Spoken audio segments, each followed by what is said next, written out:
Kita masuk berita pertama, Tribuners. Badan Pengawas Pemilihan Umum Bawaslu menemukan lebih dari 20.000 personel TNI Polri masuk sebagai daftar calon pemilih di pemilu 2024. Temuan tersebut merupakan hasil pengawasan terhadap proses pencocokan dan penelitian atau coklit. Personel TNI Polri masuk sebagai daftar pemilih untuk pemilu 2024 yang terbagi atas 11.457 prajurit TNI dan 9.198 anggota Polri. 11.457 prajurit TNI yang tercatat sebagai calon pemilih di Jawa Barat, Nusa Tenggara Timur, Aceh, Jambi, dan Lampung. Sementara itu sebanyak 9.198 anggota Polri juga tercatat sebagai calon pemilih di DKI Jakarta, Jawa Barat, Nusa Tenggara Timur, Sulawesi Utara, dan Maluku. Personel TNI Polri yang masih dicatat sebagai pemilih itu merupakan 2 dari 8 kategori calon pemilih yang tak memenuhi syarat. Terkait dengan tugas pokoknya menjaga keamanan nasional, TNI dan Polri adalah lembaga yang jajarannya diwajibkan tak partisan kepada partai politik, calon legislator, dan capres-cawapres. Komisi Pemilihan Umum KPU RI merespons hasil uji petik Bawaslu RI yang menemukan masih ada anggota TNI Polri yang menjadi pemilih pemilu 2024. Anggota KPU RI Betty Epsilon Idrus mengatakan KPU saat ini sudah melakukan koordinasi dengan instansi terkait. Ia pun menegaskan kerja KPU dalam memutakhirkan data pemilih dalam pemilu 2024 dilakukan secara jujur, termasuk dalam hal melakukan tindak lanjut atas pemilih yang dipindah domisili, TMS karena di bawah umur, menjadi anggota TNI Polri, serta meninggal dunia. Betty mengaku KPU terbuka dalam mendapatkan masukan dan tanggapan masyarakat, termasuk dari Bawaslu. Namun demikian, dalam memberikan masukan dan tanggapan, Betty menjelaskan harus disertai dengan bukti otentik sesuai dengan PKPU nomor 7 tahun 2022. Sementara itu, Karopenmas Divisi Humas Polri Brigjen Pol Ahmad Ramadan berujar, Polri berkomitmen agar anggotanya bersikap netral pada pemilu 2024 mendatang. Ahmad Ramadan mengatakan sikap netral tersebut sesuai dengan undang-undang yang berlaku. Ramadan menegaskan jika seluruh anggota Polri tak boleh ikut berpolitik, akan ada sanksi jika ada anggota yang terbukti melakukan hal tersebut. Meski demikian, Ramadan mengaku belum mendapatkan informasi terkait temuan Bawaslu. Meskipun sudah ada aturan dan perundang-undangan yang melarang itu sekarang sudah sangat tegas, tetapi tentu saja potensi-potensi itu masih sangat mungkin ada.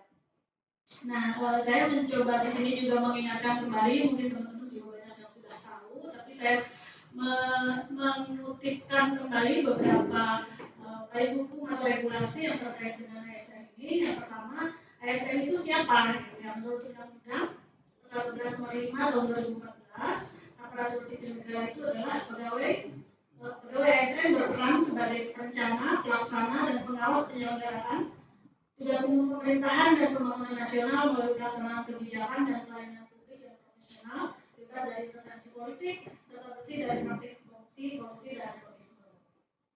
Saya kira ini undang-undang yang sangat kuat untuk menjadi pegangan soal pentingnya ASN itu netral, gitu ya. Kemudian juga ada pasal juga ayat 15 mengenai peraturan pemerintah nomor 53 tahun 2010 mengenai disiplin pegawai negeri sipil. ASN itu dilarang atau tidak boleh memberikan dukungan kepada calon kepala daerah, wakil kepala daerah dengan cara terlibat dalam kegiatan kampanye untuk mendukung calon kepala daerah atau wakil kepala daerah, menggunakan fasilitas yang terkait dengan jabatan dalam kegiatan kampanye, membuat keputusan dan atau tindakan yang menguntungkan atau merugikan salah satu pasangan calon selama masa kampanye, dan atau mengadakan kegiatan yang mengarah kepada keberpihakan terhadap pasangan calon yang menjadi peserta pemilu sebelum, selama, dan sesudah masa kampanye.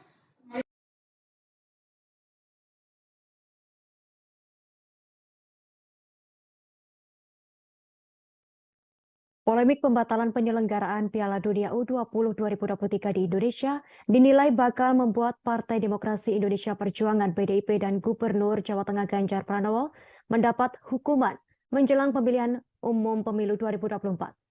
Hukuman yang dimaksud adalah peluang kelompok pemilih muda yang menjauh karena kecewa dengan sikap Ganjar dan PDIP. Ganjar dan PDIP dianggap turut andil dalam pembatalan penyelenggaraan Piala Dunia U20. Bahkan elektabilitas Ganjar dan PDIP yang saat ini menurut sejumlah lembaga survei berada di posisi puncak, kemungkinan bisa bergeser. Peneliti Indikator Politik Indonesia Pawono Kumoro pada Jumat 31 Maret 2023 kemarin menuturkan mungkin saja hal tersebut menjadi momen game changer. Menurut Bawono, untuk mengukur dampak pembatalan Piala Dunia U20 terhadap elektabilitas Ganjar dan PDIP bakal dilakukan melalui survei. Bawono mengatakan dari hasil jajak pendapat, sebenarnya sikap pemilih Presiden Joko Widodo dan PDIP tak terlalu mempermasalahkan jika Israel turut bertanding dalam kompetisi tersebut. Apalagi kekisruhan adalah akibat penolakan kehadiran timnas Israel yang membuat Indonesia dicopot sebagai tuan rumah Piala Dunia U20 2023 dilihat oleh calon pemilih muda. Bawono menilai PDIP dan Ganjar Pranowo tak bisa meremehkan potensi para pemilih muda yang bisa saja kecewa akibat sikap mereka yang akhirnya membuat kompetisi tersebut batal digelar di Indonesia. Bawono mengingatkan pemilih muda di pemilu 2024 yang berusia 18 hingga 35 tahun mencapai 55 hingga 60%. Jikalau mereka bersimpati dengan apa yang dialami timnas saat ini kemungkinan akan menjadi game changer. Serupa diprediksi analis politik sekaligus Direktur Eksekutif Institute for Democracy Strategic Affairs, Indo Strategic Ahmad Khairul Umam. Khairul mengatakan penurunan terhadap elektabilitas Ganjar terutama dikarenakan hilangnya suara pemilih muda. Menurutnya Ganjar harus segera mencari solusi guna mengantisipasi terkait elektabilitasnya yang bakal merosot ke depan. Namun di sisi lain Khairul juga melihat keuntungan yang diperoleh Ganjar Pranowo dalam masalah ini, di mana masyarakat akan cepat melupakannya. Khairul menilai apa yang dilakukan Ganjar dengan menyatakan menolak timnas Israel tersebut dianggap tak memahami konteks dan cenderung hanya merupakan gimmick belaga.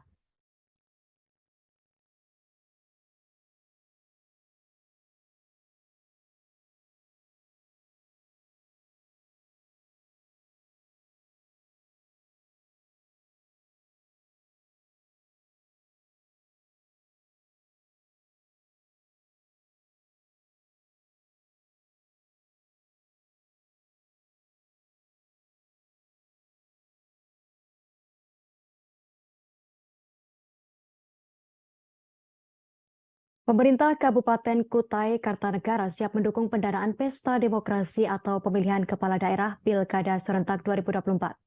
Hal tersebut disampaikan Sekretaris Daerah Kutai Kartanegara Sunggono saat mengikuti rapat pendanaan Pilkada serentak di kantor Gubernur Kalimantan Timur. Ia mengungkapkan pada prinsipnya pemerintah Kabupaten Kukar setuju dengan apa yang sudah disepakati TKO kebijakan dan pembiayaan yang harus ditanggung oleh setiap daerah. Informasi lengkapnya terkait berita ini akan dilaporkan reporter Tribun Kaltim, rekan Miftah Aulia. Silakan laporan Anda, rekan Miftah Aulia. Baik, terima kasih Justina. Memang pemerintah Kabupaten Kutai Kartanegara sudah berkomitmen untuk siap mendukung pendanaan pemilihan kepala daerah atau pilkada serentak tahun 2024. Hal ini juga disampaikan oleh Sekretaris Daerah Kutai Kartanegara Sunggono saat mengikuti rapat pendanaan pilkada serentak di kantor Gubernur Kalimantan Timur. Dan Sunggono memang mengungkapkan bahwasannya pemerintah Kabupaten Kutai Kartanegara setuju dengan apa yang sudah disepakati terkait dengan kebijakan dan pembiayaan yang harus ditanggung oleh setiap daerah. Dan kemarin pada saat rapat pendanaan pilkada serentak di Provinsi Kalimantan Timur memang menyepakati sejumlah poin di mana kesepakatan itu ditandai dengan penandatanganan hasil kesepakatan dalam berita acara antara pemerintah Provinsi Kalimantan Timur dengan kabupaten kota se-Kalimantan Timur, dan beberapa di antaranya terkait dengan perencanaan, kemudian penganggaran, pelaksanaan, pengawasan, dan pelaporan pendanaan kegiatan Pilkada serentak tahun 2024, termasuk juga terkait dengan naskah perjanjian hibah daerah atau NPHD dan pencairan yang dilaksanakan sesuai dengan ketentuan SE Mindagri terkait dengan pendanaan pilkada. Dan kemudian penyediaan dana hibah kegiatan Pilkada serentak 2024 ini juga wajib dianggarkan pada APBD perubahan tahun anggaran 2023 sebesar 40% dan pada APBD tahun 2024 sebesar 60% dari besaran total dana hibah yang telah disepakati bersama. Adapun potensi pendanaan kegiatan Pilkada serentak 2024 memang bersumber dari bagi hasil kurang bayar dari pemerintah pusat untuk pemerintah Provinsi Kalimantan Timur. Dan bagi hasil kurang bayar dari pemerintah pusat ini akan dibagikan kepada Pemprov, kemudian melalui PAD Provinsi, dan rasionalisasi dari sisa lelang dan silpa, serta belanja tak terduga. Hal ini dilakukan dalam rangka efisiensi pendanaan kegiatan yang dilakukan untuk pembiayaan bersama secara proporsional antara provinsi dan kabupaten kota di Kalimantan Timur. Demikian, Justina. Baik, terima kasih atas laporan Anda. Rekan Miftah Aulia, reporter Tribun Kaltim, selamat bertugas kembali.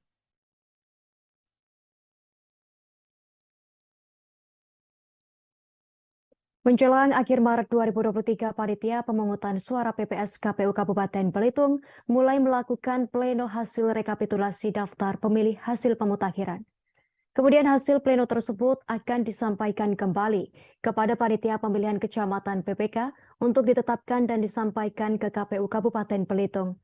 Rekapitulasi tersebut merupakan lanjutan dari proses coklit yang dilakukan Pantarlih beberapa waktu lalu. Informasi terkait berita ini lebih lengkapnya akan dilaporkan reporter Pos Belitung rekan Dedi Suhendar.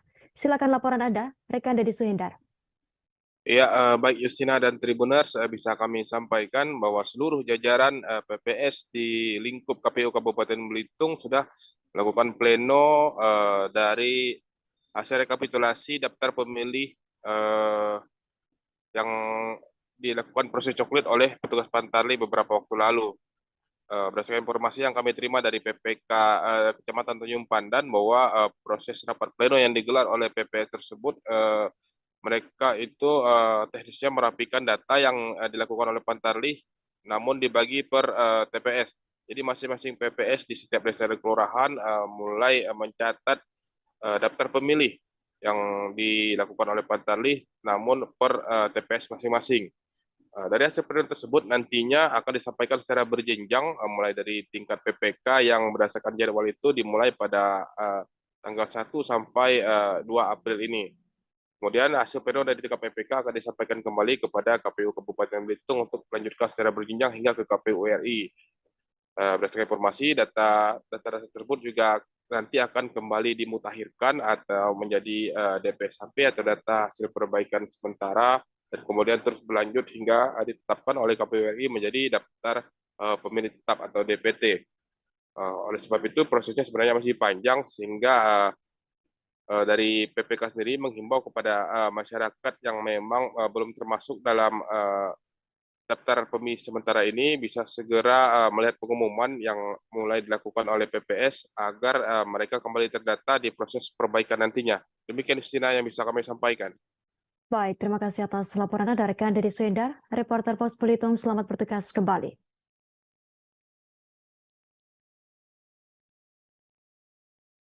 Setelah resmi hengkang dari Partai Gerindra, Mori Hadafi kini mulai membangun manuver sebagai politisi Partai Nasdem. Ia digadang-gadang akan maju sebagai calon anggota DPR RI Dapil Pulau Sumbawa dari Partai Nasional Demokrat pada pemilu 2024 mendatang. Menyicil pergerakannya, Mori Hanafi belakangan mulai turun menemui masyarakat di Kepulauan Sumbawa. Baru-baru ini misalnya, ia membagikan kacamata baca untuk masyarakat di Kota Bima dan Kabupaten Bima. Sebanyak 4.000 kacamata baca dibagikan untuk masyarakat. Informasi terkait berita ini lebih lengkapnya akan dilaporkan rekan Jimmy Sucipto, reporter Tribun Lombok. Silakan laporan Anda, rekan Jimmy Sucipto. Baik, terima kasih Justina. Benar sekali bahwa Mori Hanafi sudah mulai menyicil pergerakannya dengan menyisir Kepulauan Sumbawa, yang dimana Mori Hanafi terbaru ini sudah membagikan sebanyak 4.000 kacamata. Dan pada penyampaiannya, juru bicara Mori Hanafi, Abdul Muiz, menuturkan bahwa pihaknya sudah membagikan sebanyak 4.000 kacamata belakangan ini dan akan menyasar sebanyak 80.000 kacamata baca yang nantinya akan diberikan kepada masyarakat yang membutuhkan di Kepulauan Sumbawa.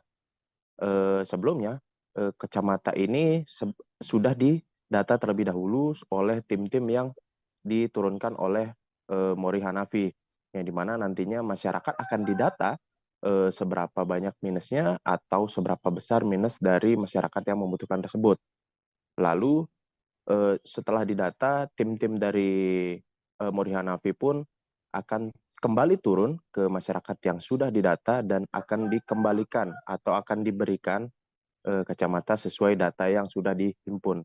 Pada penyampaian dari MUIS bahwa hal ini memang sengaja dilakukan sebagai langkah awal di mana Mori Hanafi sebelumnya sudah sempat hengkang dari Partai Gerindra dan memanaskan mesinnya di Partai Nasdem. Dan calon DPR RI Dapil Pulau Sumbawa tersebut tidak segan-segan akan membagikan 80.000 kacamata sebanyak 80.000 kacamata terhadap masyarakat yang membutuhkan dan juga akan mencanangkan program-program lainnya. Hanya saja Tribun Lombok masih harus menghimpun lebih jauh informasi program apa saja yang akan diberikan oleh Mori Hanafi pada saat kampanye dirinya bergerak bersama Nasdem ini. Terima kasih, Justina. Baik, terima kasih atas laporan dan informasi Anda rekan Jimmy Sucipto, reporter Tribun Lombok. Selamat bertugas kembali.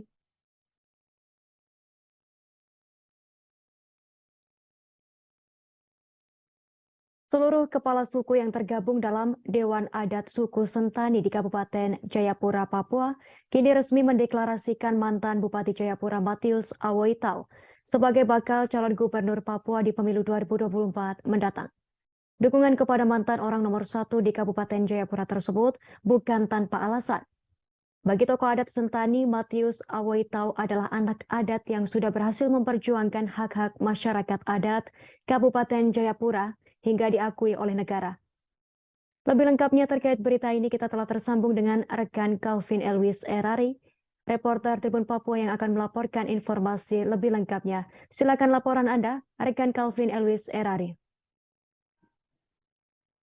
Baik, Justina dan juga Tribunas terkait dengan deklarasi atau deklarasi yang dilakukan oleh masyarakat adat Sentani di Kabupaten Jayapura yang telah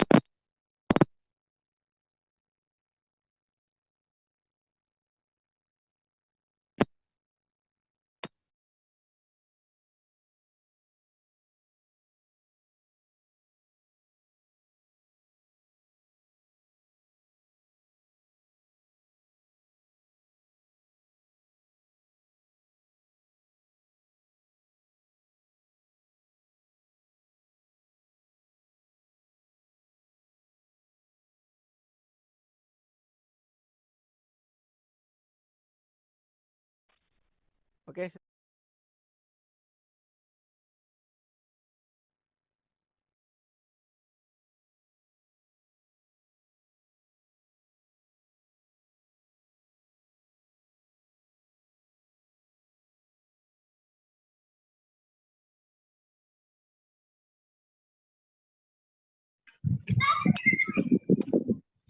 Ya, Halo? Silakan dilanjutkan rekan Calvin Elwis Erari. Iya, baik. Terkait dengan deklarasi yang dilaksanakan oleh masyarakat adat Sentani dalam mendukung Matius Awoitau untuk mencalonkan diri sebagai calon gubernur Provinsi Papua nanti, di mana kegiatan tersebut ini dilaksanakan di Kampung Bamba, Distrik Waibu, Doyo, Kabupaten Jayapura, Provinsi Papua. Dan kegiatan ini pun juga dihadiri oleh seluruh masyarakat adat di Kota Sentani, di mana dalam kegiatan tersebut Matius pun juga melewati prosesi adat yang dilaksanakan oleh masyarakat adat, di mana mereka menyambut Matius Awoitau dan mereka berharap untuk bisa Matius Awoitau maju sebagai calon gubernur nanti di pemilu 2024 nanti. Nah, Ketua Dewan Adat Sentani mengatakan bahwa maksud perjuangan mereka atau menunjuk mereka deklarasi yang mereka buat ini karena mereka percaya bahwa Matius Awoitau adalah merupakan sosok yang terus menyuarakan hak-hak masyarakat adat, dan itu semua sudah terbukti dari masa kepemimpinannya dalam memimpin Kabupaten Jayapura selama 2 periode. Untuk itu mereka mendeklarasikan dia agar ketika nanti duduk menjabat atau mendapatkan posisi kursi gubernur Provinsi Papua di pemilu 2024 nanti, Matius Aweto bisa terus menyuarakan terkait tentang hak-hak masyarakat adat tidak hanya di Kabupaten Jayapura tetapi di Provinsi Papua. Demikian Justina dan juga Tribunas. Baik, terima kasih atas laporan Anda, rekan Calvin Elwis, Erari reporter Tribun Papua. Selamat bertugas kembali. Berikut kami tampilkan wawancara bersama Ketua Dewan Adat Suku Sentani Orkedes Kawai. Ya kalau di Kabupaten Jayapura hanya dia sendiri. Kalau ada orang lain lagi bisa kasih tahu saya, karena saya ada di Provinsi Papua. Kalau ada orang yang lebih dari Matius, saya kasih tahu. Yang lebih hanya Matius dengan saya. Karena saya di Provinsi Papua. Kalau orang pintar ya masih banyak. Kalau orang sederhana ya saya di Matius. Jadi itu sebabnya saya tahu bahwa saya pemimpin di Sentani. Saya tahu orang Sentani siapa yang hebat. Saya tahu juga siapa pintar yang kelakuannya tidak baik. Jadi kalau orang pintar kelakuannya tidak baik, dia tidak bisa memberikan sesuatu bagi rakyatnya, mempersembahkan sesuatu bagi rakyat. Saya pikir sama saja yang rakyat biasa lebih baik daripada mereka. Jadi kalau hari ini kami saya punya tujuan cuma satu saja. Kami mau supaya anak-anak kami, generasi muda kami ke depan, supaya mereka juga bisa jadi gubernur di Provinsi Papua.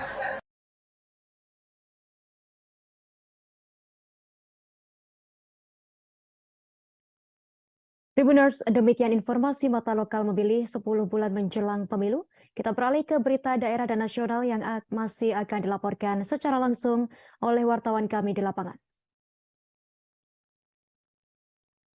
Inspektur Pembantu 2 Inspektorat DKI Jakarta Deden Bahtiar membenarkan bahwa pihaknya melakukan pemeriksaan terhadap seorang pejabat Dinas Perhubungan di Sub DKI Jakarta yang flexing atau pamer harta kekayaan di media sosial.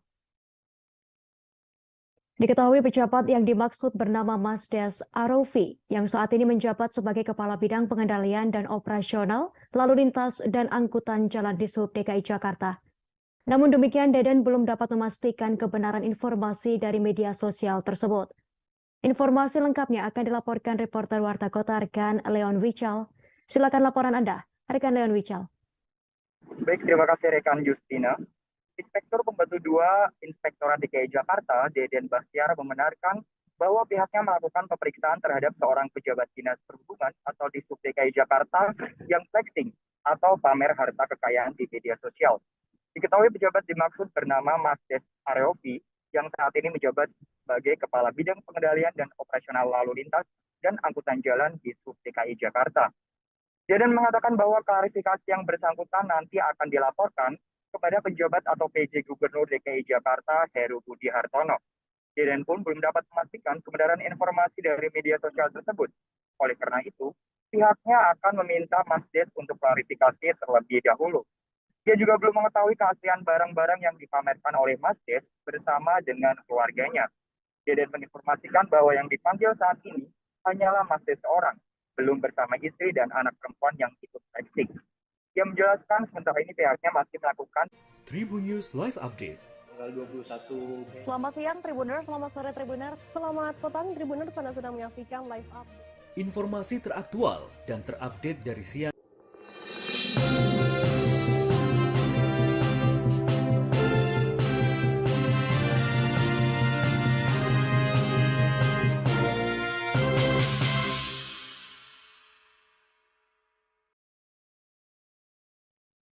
Selamat siang Tribuners, Anda sedang menyaksikan live update Mata Lokal Memilih 319 hari menuju pemilu 2024.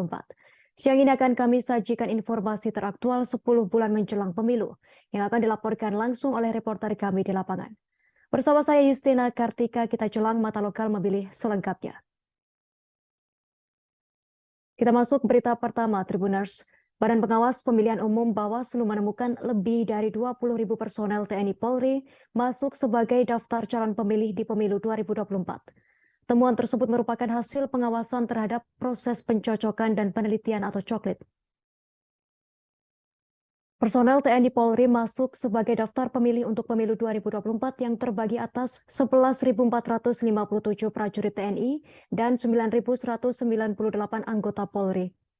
11.457 prajurit TNI yang tercatat sebagai calon pemilih di Jawa Barat, Nusa Tenggara Timur, Aceh, Jambi, dan Lampung. Sementara itu, sebanyak 998 anggota Polri juga tercatat sebagai calon pemilih di DKI Jakarta, Jawa Barat, Nusa Tenggara Timur, Sulawesi Utara, dan Maluku. Personel TNI Polri yang masih dicatat sebagai pemilih itu merupakan 2 dari 8 kategori calon pemilih yang tak memenuhi syarat. Terkait dengan tugas pokoknya menjaga keamanan nasional, TNI dan Polri adalah lembaga yang jajarannya diwajibkan tak partisan kepada partai politik, calon legislator, dan capres-cawapres. Komisi Pemilihan Umum KPU RI merespons hasil uji petik Bawaslu RI yang menemukan masih ada anggota TNI Polri yang menjadi pemilih pemilu 2024.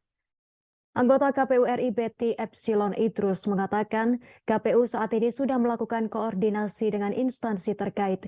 Ia pun menegaskan kerja KPU dalam memutakhirkan data pemilih dalam pemilu 2024 dilakukan secara jujur, termasuk dalam hal melakukan tindak lanjut atas pemilih yang dipindah domisili, TMS karena di bawah umur, menjadi anggota TNI Polri, serta meninggal dunia. Betty mengaku KPU terbuka dalam mendapatkan masukan dan tanggapan masyarakat, termasuk dari Bawaslu. Namun demikian, dalam memberikan masukan dan tanggapan, Betty menjelaskan harus disertai dengan bukti otentik sesuai dengan PKPU nomor 7 tahun 2022. Sementara itu, Karopenmas Divisi Humas Polri Brigjen Pol Ahmad Ramadan berujar, Polri berkomitmen agar anggotanya bersikap netral pada pemilu 2024 mendatang. Ahmad Ramadan mengatakan sikap netral tersebut sesuai dengan undang-undang yang berlaku. Ramadan menegaskan jika seluruh anggota Polri tak boleh ikut berpolitik, akan ada sanksi jika ada anggota yang terbukti melakukan hal tersebut. Meski demikian, Ramadan mengaku belum mendapatkan informasi terkait temuan Bawaslu. Meskipun sudah ada aturan dan perundang-undangan yang melarang itu sekarang sudah sangat tegas, tetapi tentu saja potensi-potensi itu masih sangat mungkin ada.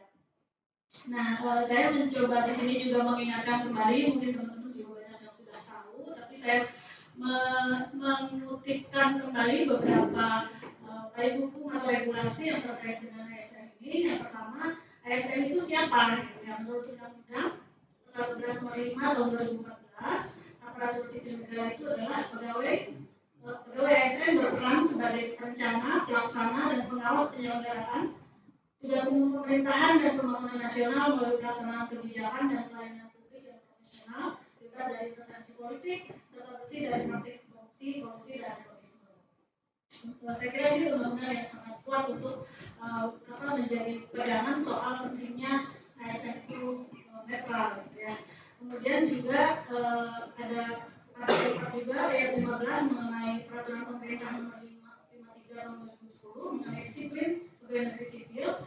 ASN itu dilarang atau tidak boleh memberikan dukungan kepada calon kepala daerah, wakil kepala daerah dengan cara terlibat dalam kegiatan kampanye untuk mendukung calon kepala daerah atau wakil kepala daerah, menggunakan fasilitas yang terkait dengan jabatan dalam kegiatan kampanye, membuat keputusan dan atau tindakan yang menguntungkan atau merugikan salah satu pasangan calon selama masa kampanye, dan atau mengadakan kegiatan yang mengarah kepada keberpihakan terhadap pasangan calon yang menjadi peserta pemilu sebelum, selama, dan sesudah masa kampanye.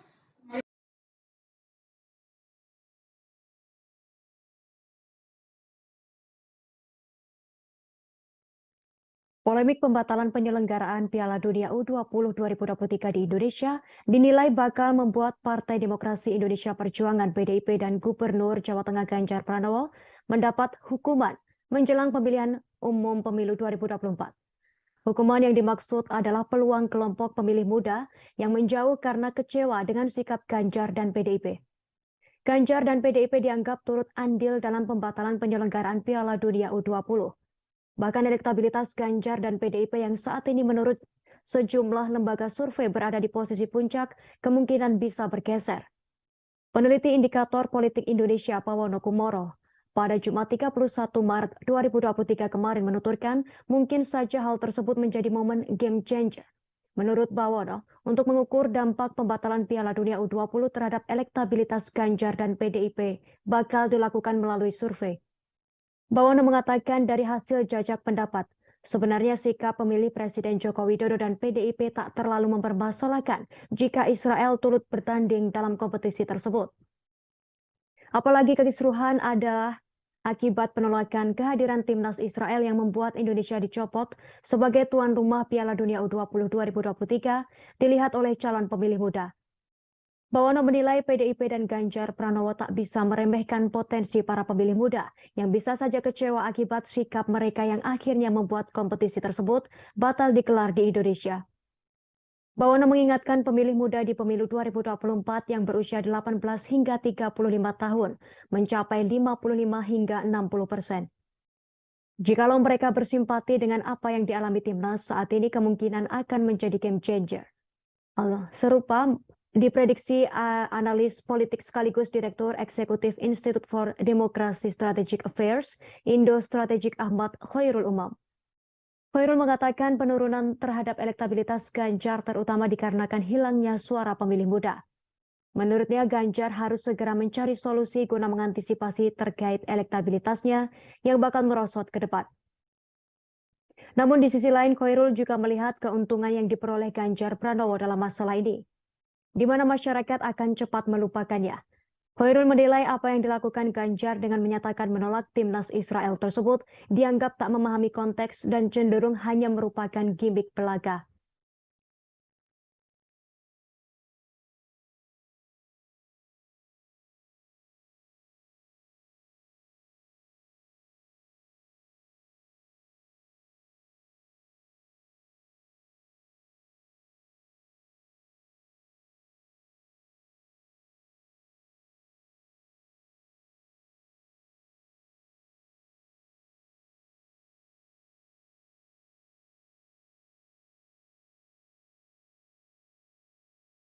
Pemerintah Kabupaten Kutai Kartanegara siap mendukung pendanaan pesta demokrasi atau pemilihan kepala daerah Pilkada serentak 2024. Hal tersebut disampaikan Sekretaris Daerah Kutai Kartanegara Sunggono saat mengikuti rapat pendanaan Pilkada serentak di kantor Gubernur Kalimantan Timur.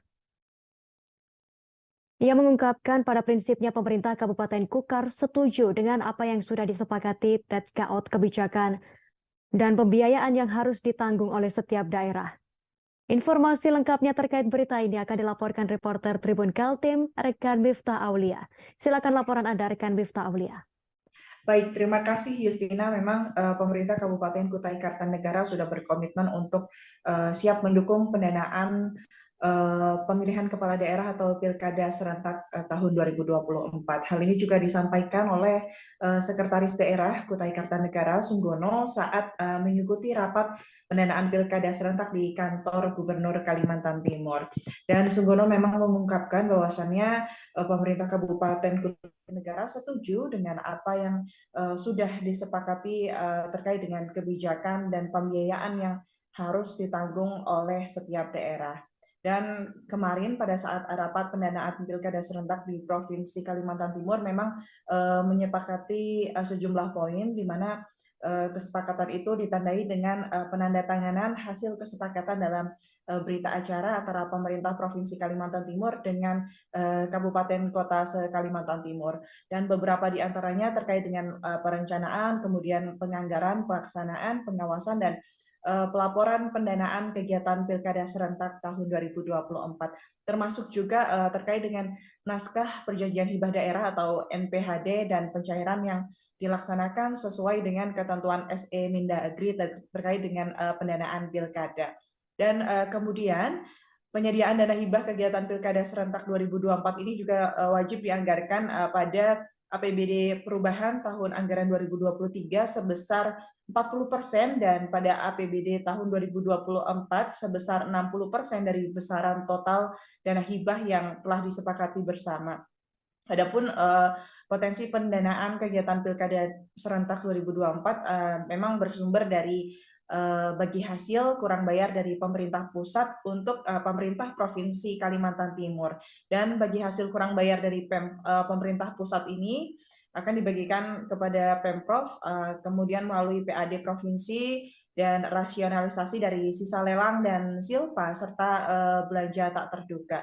Hal ini dilakukan dalam rangka efisiensi pendanaan kegiatan yang dilakukan untuk pembiayaan bersama secara proporsional antara provinsi dan kabupaten kota di Kalimantan Timur. Demikian, Justina. Baik, terima kasih atas laporan Anda. Rekan Miftah Aulia, reporter Tribun Kaltim, selamat bertugas kembali.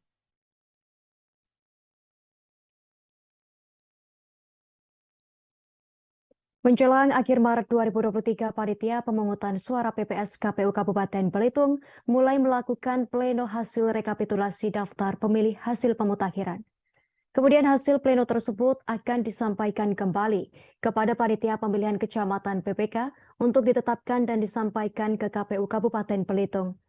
Rekapitulasi tersebut merupakan lanjutan dari proses coklit yang dilakukan Pantarlih beberapa waktu lalu.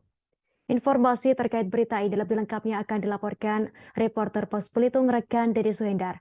Silakan laporan Anda, rekan Dedi Suhendar. Ya, baik Justina dan Tribuners, bisa kami sampaikan bahwa seluruh jajaran PPS di lingkup KPU Kabupaten Belitung sudah melakukan pleno dari hasil rekapitulasi daftar pemilih yang dilakukan proses coklit oleh petugas Pantarlih beberapa waktu lalu. Berdasarkan informasi yang kami terima dari PPK Kecamatan Tanjung Pandan bahwa proses rapat pleno yang digelar oleh PPS tersebut, mereka itu teknisnya merapikan data yang dilakukan oleh Pantarlih, namun dibagi per TPS.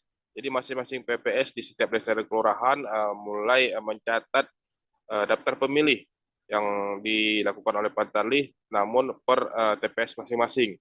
Dari hasil pleno tersebut nantinya akan disampaikan secara berjenjang mulai dari tingkat PPK yang berdasarkan jadwal itu dimulai pada tanggal 1 sampai 2 April ini. Kemudian hasil pleno dari tingkat PPK akan disampaikan kembali kepada KPU Kabupaten Belitung untuk melanjutkan secara berjenjang hingga ke KPU RI. Berdasarkan informasi, data tersebut juga nanti akan kembali dimutakhirkan atau menjadi DPSHP atau data hasil perbaikan sementara, dan kemudian terus berlanjut hingga ditetapkan oleh KPU RI menjadi daftar pemilih tetap atau DPT. Oleh sebab itu prosesnya sebenarnya masih panjang, sehingga dari PPK sendiri menghimbau kepada masyarakat yang memang belum termasuk dalam daftar pemilih sementara ini bisa segera melihat pengumuman yang mulai dilakukan oleh PPS agar mereka kembali terdata di proses perbaikan nantinya. Demikian Justina yang bisa kami sampaikan. Baik, terima kasih atas laporan Anda rekan Dedi Suhendar, reporter Pos Belitung, selamat bertugas kembali.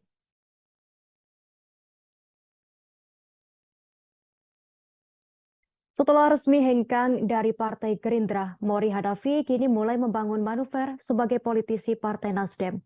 Ia digadang-gadang akan maju sebagai calon anggota DPR RI Dapil Pulau Sumbawa dari Partai Nasional Demokrat pada pemilu 2024 mendatang. Menyicil pergerakannya, Mori Hanafi belakangan mulai turun menemui masyarakat di Kepulauan Sumbawa. Baru-baru ini misalnya, ia membagikan kacamata baca untuk masyarakat di Kota Bima dan Kabupaten Bima. Sebanyak 4.000 kacamata baca dibagikan untuk masyarakat. Informasi terkait berita ini lebih lengkapnya akan dilaporkan rekan Jimmy Sucipto, reporter Tribun Lombok. Silakan laporan Anda, rekan Jimmy Sucipto. Baik, terima kasih Justina. Benar sekali bahwa Mori Hanafi sudah mulai menyicil pergerakannya dengan menyisir Kepulauan Sumbawa, yang dimana Mori Hanafi terbaru ini sudah membagikan sebanyak 4.000 kacamata. Dan pada penyampaiannya, juru bicara Mori Hanafi, Abdul Muiz, menuturkan bahwa pihaknya sudah membagikan sebanyak 4.000 kacamata belakangan ini dan akan menyasar sebanyak 80.000 kacamata baca yang nantinya akan diberikan kepada masyarakat yang membutuhkan di Kepulauan Sumbawa. Sebelumnya, kacamata ini sudah didata terlebih dahulu oleh tim-tim yang diturunkan oleh Mori Hanafi, yang dimana nantinya masyarakat akan didata seberapa banyak minusnya atau seberapa besar minus dari masyarakat yang membutuhkan tersebut. Lalu setelah didata, tim-tim dari Mori Hanafi pun akan kembali turun ke masyarakat yang sudah didata dan akan dikembalikan atau akan diberikan kacamata sesuai data yang sudah dihimpun. Pada penyampaian dari Muiz, bahwa hal ini memang sengaja dilakukan sebagai langkah awal di mana Muri Hanafi sebelumnya sudah sempat hengkang dari Partai Gerindra dan memanaskan mesinnya di Partai Nasdem. Dan calon DPR RI Dapil Pulau Sumbawa tersebut tidak segan-segan akan membagikan 80.000 kacamata sebanyak 80.000 kacamata terhadap masyarakat yang membutuhkan dan juga akan mencanangkan program-program lainnya. Hanya saja Tribun Lombok masih harus menghimpun lebih jauh informasi program apa saja yang akan diberikan oleh Muri Hanafi pada saat kampanye dirinya bergerak bersama Nasdem ini. Terima kasih, Justina. Baik, terima kasih atas laporan dan informasi Anda rekan Jimmy Sucipto, reporter Tribun Lombok. Selamat bertugas kembali.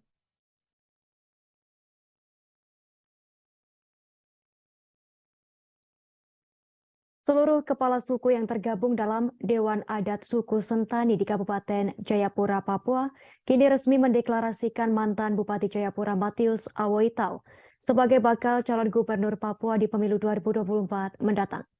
Dukungan kepada mantan orang nomor 1 di Kabupaten Jayapura tersebut bukan tanpa alasan. Bagi tokoh adat Sentani, Matius Awoitau adalah anak adat yang sudah berhasil memperjuangkan hak-hak masyarakat adat Kabupaten Jayapura hingga diakui oleh negara. Lebih lengkapnya terkait berita ini kita telah tersambung dengan rekan Calvin Elwis Erari, reporter Tribun Papua yang akan melaporkan informasi lebih lengkapnya. Silakan laporan Anda, rekan Calvin Elwis Erari. Baik, Justina dan juga Tribunas terkait dengan deklarasi atau deklarasi yang dilakukan oleh masyarakat adat Sentani di Kabupaten Jayapura yang telah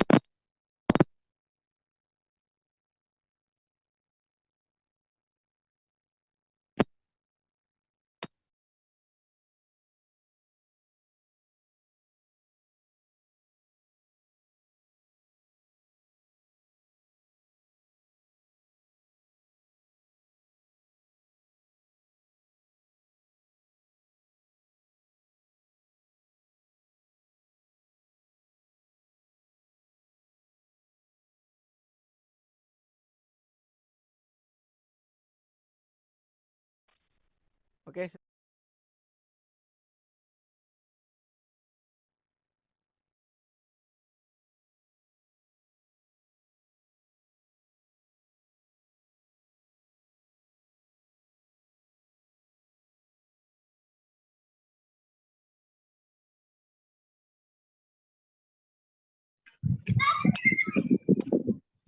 Ya, Halo? Silakan dilanjutkan rekan Calvin Elwis Erari. Iya, baik. Terkait dengan deklarasi yang dilaksanakan oleh masyarakat adat Sentani dalam mendukung Matius Awoitau untuk mencalonkan diri sebagai calon gubernur Provinsi Papua nanti, di mana kegiatan tersebut ini dilaksanakan di Kampung Bamba, distrik Waibu, Doyo, Kabupaten Jayapura, Provinsi Papua. Dan kegiatan ini pun juga dihadiri oleh seluruh masyarakat adat di Kota Sentani, di mana dalam kegiatan tersebut Matius pun juga melewati prosesi adat yang dilaksanakan oleh masyarakat adat, di mana mereka menyambut Matius Awoitau dan mereka berharap untuk bisa Matius Awoitau maju sebagai calon gubernur nanti di pemilu 2024 nanti. Nah, Ketua Dewan Adat Sentani mengatakan bahwa maksud perjuangan mereka atau menunjuk mereka deklarasi yang mereka buat ini karena mereka percaya bahwa Matius Awoitau adalah merupakan sosok yang terus menyuarakan hak-hak masyarakat adat, dan itu semua sudah terbukti dari masa kepemimpinannya dalam memimpin Kabupaten Jayapura selama 2 periode.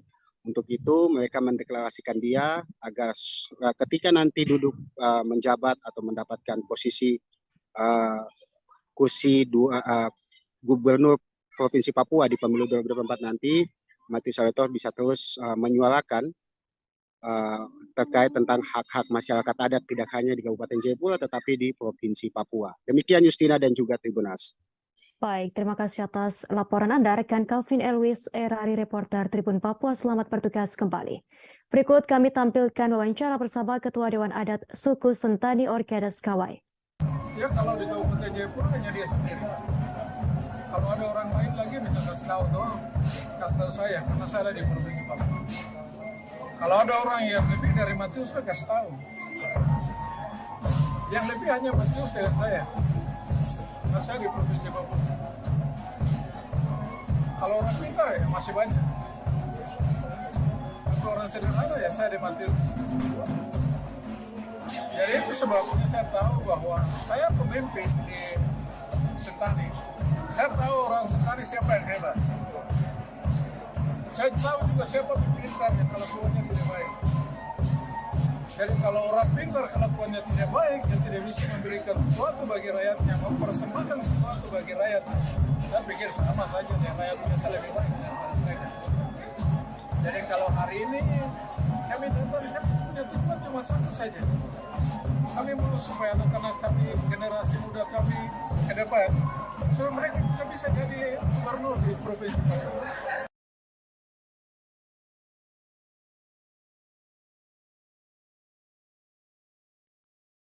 Tribuners, demikian informasi Mata Lokal Memilih 10 bulan menjelang pemilu. Kita beralih ke berita daerah dan nasional yang masih akan dilaporkan secara langsung oleh wartawan kami di lapangan. Inspektur Pembantu 2 Inspektorat DKI Jakarta Deden Bahtiar membenarkan bahwa pihaknya melakukan pemeriksaan terhadap seorang pejabat Dinas Perhubungan di Sub DKI Jakarta yang flexing atau pamer harta kekayaan di media sosial. Diketahui pejabat yang dimaksud bernama Mas Des Arofi yang saat ini menjabat sebagai Kepala Bidang Pengendalian dan Operasional Lalu Lintas dan Angkutan Jalan di Sub DKI Jakarta. Namun demikian, Deden belum dapat memastikan kebenaran informasi dari media sosial tersebut. Informasi lengkapnya akan dilaporkan reporter Warta Kota rekan Leon Wichal. Silakan laporan Anda, rekan Leon Wichal. Baik, terima kasih rekan Justina. Inspektur Pembantu 2 Inspektorat DKI Jakarta, Deden Bahtiar membenarkan bahwa pihaknya melakukan pemeriksaan terhadap seorang pejabat Dinas Perhubungan atau di Sub DKI Jakarta yang flexing atau pamer harta kekayaan di media sosial. Diketahui pejabat dimaksud bernama Mas Des Arofi yang saat ini menjabat sebagai Kepala Bidang Pengendalian dan Operasional Lalu Lintas dan Angkutan Jalan di Sub DKI Jakarta. Deden mengatakan bahwa klarifikasi yang bersangkutan nanti akan dilaporkan kepada penjabat atau PJ Gubernur DKI Jakarta Heru Budi Hartono. Deden pun belum dapat memastikan kebenaran informasi dari media sosial tersebut. Oleh karena itu, pihaknya akan meminta Mas Des untuk klarifikasi terlebih dahulu. Dia juga belum mengetahui keaslian barang-barang yang dipamerkan oleh Mas Des bersama dengan keluarganya. Deden menginformasikan bahwa yang dipanggil saat ini hanyalah Mas Des seorang, belum bersama istri dan anak perempuan yang ikut flexing. Dia menjelaskan sementara ini pihaknya masih melakukan